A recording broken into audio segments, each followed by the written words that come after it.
Assalamu alaikum everybody. Welcome to Deep Exploration Code.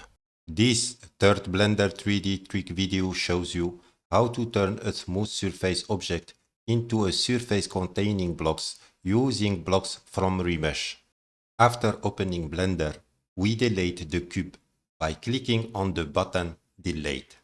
Next, we click on the button Shift plus A and then on Mesh and finally on Icosphere.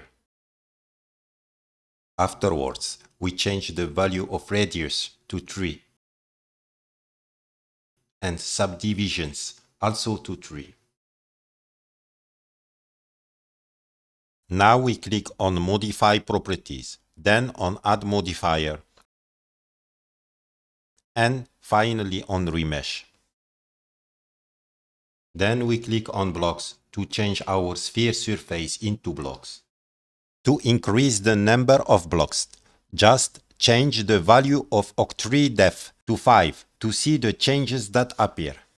We can also change the scale value. For our example, we chose a scale value equal to 0.5. This is a simple example on how to use blocks on Remesh modifier. Thanks for watching. I hope to see you next time.